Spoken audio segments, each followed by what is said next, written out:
తగిన విధంగా రావాలని, ఎందుకంటే మంచి దైవ సేవకుని పోగొట్టుకున్నాం. విధంగా చెప్పాలంటే సత్యాన్ని ప్రకటించే స్వరం, అన్యాయాన్ని ఖండించే స్వరం. ఈరోజు మతోన్మాదులందరికీ కూడా ఈయన డిబేట్లో కూర్చున్నారు అంటే మనందరికీ దడే. నిజంగా ప్రతి దానికి కౌంటర్ కలిగిన జ్ఞానం కలిగిన వాడు, చారిత్రాత్మకమైన విషయాలే కావచ్చు, బైబిల్ పరంగా సాంఘికమే కావచ్చు, అన్ని విషయాలు కూడా చక్కని జ్ఞానం కలిగిన మరి దైవజనులు. అలాంటి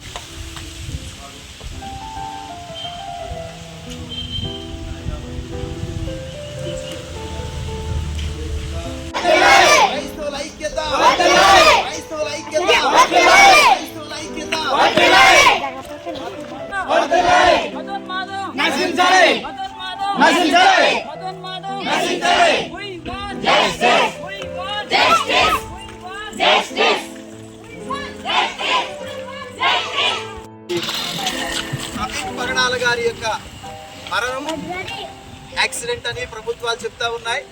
కానీ చాలా అనుమానాలు ఈరోజు తలెత్తుతూ ఉన్నాయి. ఈ మరణం, ఈ మృతి ఇది యాక్సిడెంట్ కాదని, దీని వెనక కుట్రలు ఉన్నాయని, ఇది ఒక హత్యగా ఈరోజు చాలా అనుమానాలు మనకు కనబడతా ఉన్నాయి. వీటి విషయమై తప్పకుండా ప్రభుత్వాలు స్పందించాలి. వీటి విషయమై న్యాయం జరగాలి.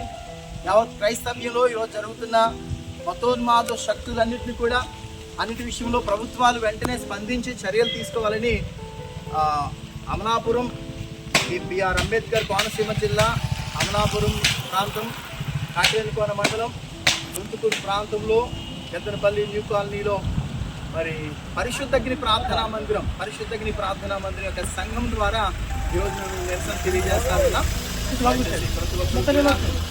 ఇలాంటి నిరసన తెలియజేసి త్వరలోనే ప్రవీణ్ గారి మృతిపై ఒక నివేదిక ప్రభుత్వాలు తెలియచేయాలని. ప్రవీణ్ పగడాల గారి దైవ సేవకులు, మంచి ఉద్యోగమైన సేవకులు, సేవకులు సత్యం మాట్లాడినప్పుడు మతోన్మాదులు ఆ యొక్క సత్యము ద్వేషించి ఆ యొక్క జీవితానికి అంతం చేయాలనే ఉద్దేశంతో ఈ కార్యక్రమం తోడ్పడ్డారు. ఈయన మరణం 24వ తారీఖు జరిగినప్పుడు కొంతమంది అయితే ఈ యాక్సిడెంట్గా చిత్రీకరిస్తున్నారు.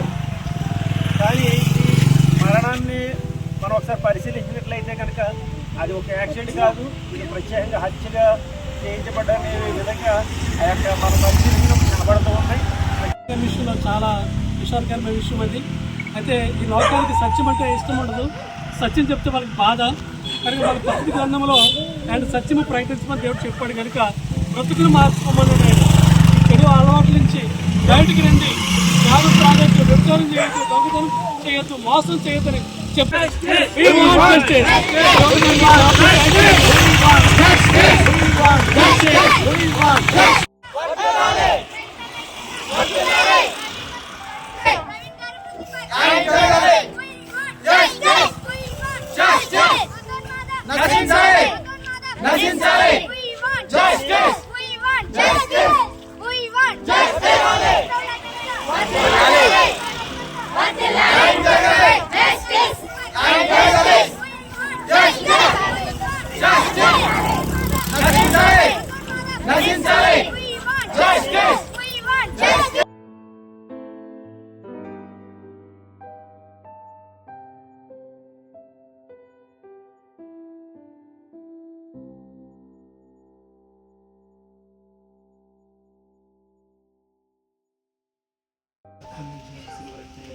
ప్రవేశ సంపూర్ణ విజయం, అపవాదికి నాశనం, ప్రవేశ విజయం కలుగుతుంది.